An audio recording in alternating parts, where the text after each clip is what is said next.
So the big question is this: how are those in the self-storage industry like us going to be successful in today's market? That's the question, and this show will give you the answers. My name is Jim Ross, and welcome to the Self-Storage Show.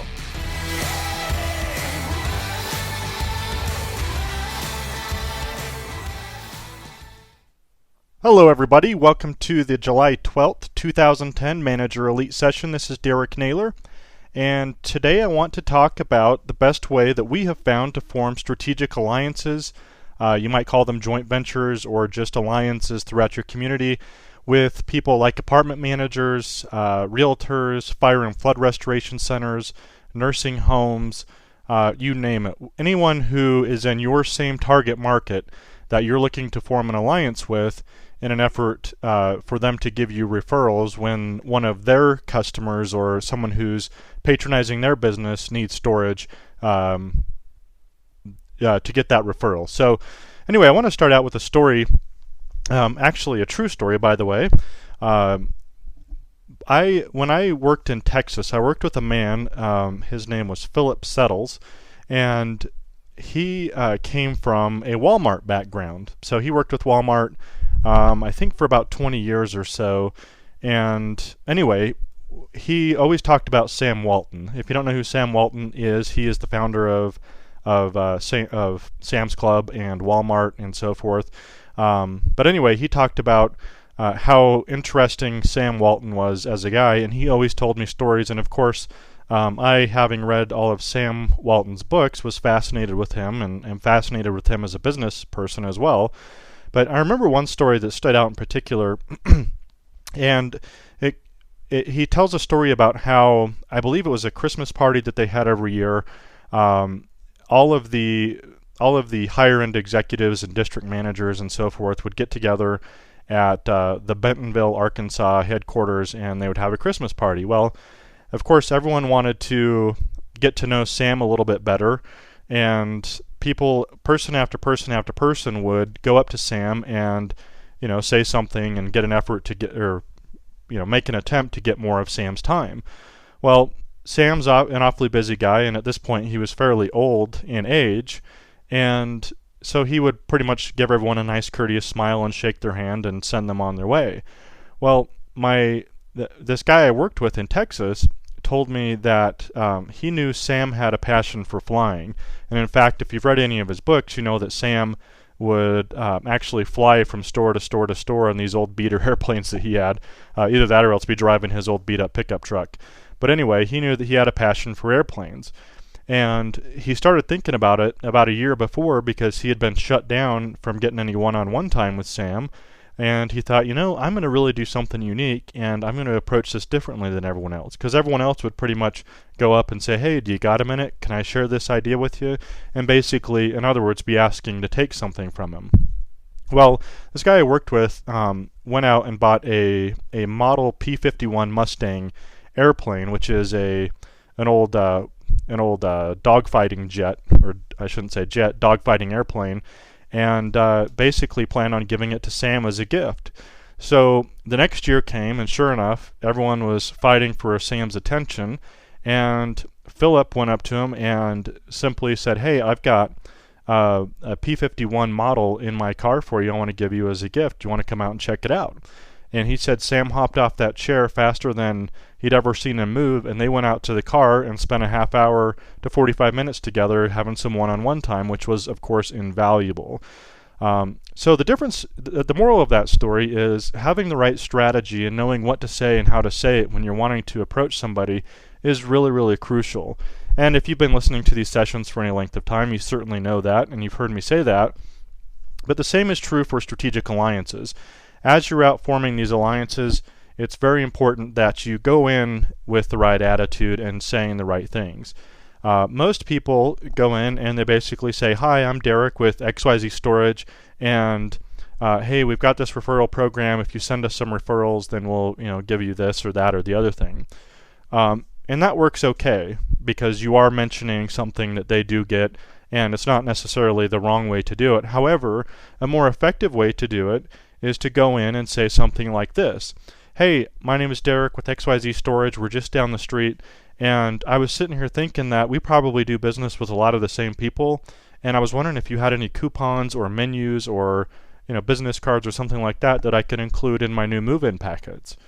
Okay, so that's the difference. Hopefully you picked up on the distinction. Rather than asking for something right away, you're giving something, and that invokes the law of reciprocity. Now, most people, if they're decent human beings, will say, wow, that's great. I would absolutely love to do that. Hey, can we do something like that for you? And then, of course, you explain your strategic alliance program and how it works, and then you form the partnership. So it's a very small distinction, but it's a very powerful one. So again, just to repeat, go in and introduce yourself. Hi, my name is Derek with XYZ Storage. We're just down the street. I was thinking that we probably do business with a lot of the same customers, or a lot of the people who come to me might be interested in your product. I was wondering if you have any coupons or business cards or brochures or something that I could put in my new move-in packet or put on my countertop to give out to my customers who are interested. Okay, and then of course that invokes the law of reciprocity, which means that again they're going to feel like they should do something of equal value for you, and of course then you introduce your strategic alliance program. So that's pretty much it. It's really that simple, and just that one little tweak is the difference in the story with Sam Walton as well.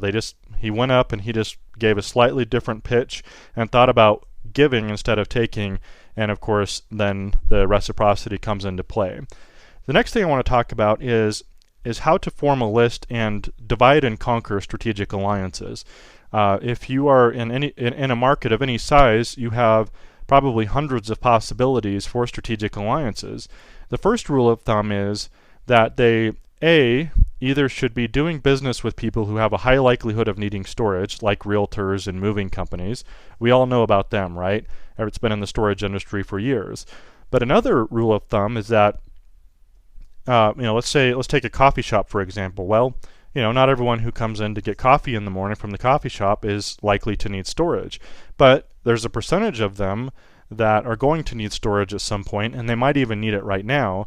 Not as high as a realtor, for example, because a lot of people who move need storage, but maybe only 3 to 5% of the people coming into the coffee shop will need storage. So the numbers are a little bit different, but the key is that people usually stop and get coffee at a coffee shop that's in their own neighborhood, just like they store in their own neighborhood, just like they usually go to a beauty salon in their own neighborhood, and just like they usually get pizza delivered to their house in their own neighborhood. Hopefully you're getting the drift. So 2 rules of thumb. Either A, they have a clientele that is highly likely to need storage, or B, they are getting a lot of foot traffic from people in your same target market, which is usually that 3 to 5 mile radius. So those are the 2 criteria. The next thing that you do is you go through your existing customer base. Okay, there's a good chance that if you've been in business for a little while, you have one of these businesses as a storage customer renting a storage unit from you. So naturally it makes sense to go to them first and approach them about the strategic alliance idea, and you have the same conversation that I mentioned. You may start it out by saying, hey, we appreciate your business, and I was just thinking that maybe some of our customers would like to know about your pizza company or your carpet cleaning company or whatever kind of business they're in, right? So you use the same pitch and always give them, and then of course in return they'll almost always say, well, what can we do for you? So start with your own customers. The next thing is people who businesses that you visit frequently, whether it be your favorite coffee shop or your favorite restaurant or your hair salon or something like that. Places where they might recognize your face and know that you're in there all the time. I know there's certainly places that I go a lot where they recognize my face, and I could easily strike up that conversation, and it just makes it a little bit more easier to have that conversation if you know that person and they know you. And then lastly, just anyone else that fits those 2 criteria in your 3 to 5 mile radius. The idea is to end up with 50 to 100 strategic alliances. Now, I don't want that to overwhelm you. We don't expect that to happen overnight, but over the period of a year or so, maybe 12 to 18 months, it would be nice for any storage facility to have 50 to 100 strategic alliances that are all either handing out a strategic alliance card or promoting you in one fashion or another. What we have found is that you get about 1/2 of a rental per strategic alliance per month. So if you have 50, that could mean about 25 new referrals a month from those people if they're strategic alliances that are set up right. Now, the 80-20 rule applies here too. So you will also notice that if you have 100 strategic alliances set up, you'll notice that 80% of your referrals come from 20 of those 100. So that's an interesting thing that you'll notice as well. But I don't want you to let that be discouraging at all. It shouldn't be. It's just the way that it is, and we'll take all the rentals that we can get. So anyway, start out, just to recap, start out by asking what you can do for them first, and don't even bring up your referral program or your strategic alliance program. And most of the time they will say, what can we do for you in return? Now if they don't, then I would still recommend that you walk out with their coupons or their menus and be perceived as a very nice person, which of course you are, but be perceived as a person who's just giving. And then next time you go back in, you say, hey, I didn't get a chance to tell you about our strategic alliance program. Now, my assumption is, and this is based on talking to hundreds of operators who are doing this and forming a lot of them myself, that most people will automatically say, well, what can we do for you? So you might not have to worry about that. But if they don't turn around and reciprocate, then the next time you're in visiting, say, hey, I didn't get a chance to tell you about our program. I don't know if you'd be interested in it or not. And then, of course, explain your program. And then divide and conquer your list. I recommend you create a list. The lists are very powerful, whether it be on paper or Excel or whatever you want to do. Create a list. Start with your existing customers, then businesses that you go to on a regular basis, and then other businesses that you don't go to on a regular basis but that fit those two criteria. Again, they service customers who have a high likelihood of needing storage, or they are getting foot traffic from people in your target market. Anyway, that's it for this week. I hope that you go out and find a lot of strategic alliances. I know that a lot of managers we talk to are very nervous about how to approach this. Of course, make sure that you have an incentive for them as well, whether that be a $25 gift card or a $100 gift card. Naturally, if you offer a $100 Visa gift card, you're going to get a lot more referrals than if you just offer 25. But again, that's something that has to be approved by your entire team. But make sure you have something that's in it for them. Go out and set these alliances, because once you do, you begin to form relationships that are worth countless and countless tenants over the years, as long as you maintain that friendship. And be sure to enter them into the email marketing portal under strategic alliances so they get those automated email follow-ups. And also, if you're not using our automated greeting card system, be sure to talk to your account manager about that, because not only will they get the automated emails, but they'll get the automated greeting cards as well, which look like they're handwritten. They're a great touch, and it just makes those relationships stronger and stronger. So anyway, that's it for this week. Go out and form some alliances, and let me know how it goes. Talk to you soon. Thank you so much for listening to the Self Storage Show. Would you like some free stuff? Go to 3milestorage.com/free to find a list of items you can get for free that will help you dominate your 3-mile market. There, you'll find our free ebook, the Every Call Counts sales script, how to join our Facebook community, access to the next showing of the 3-day online summit, and whatever else we can think of to bring value to you and your self-storage business. So go to 3milestorage.com/free and enjoy.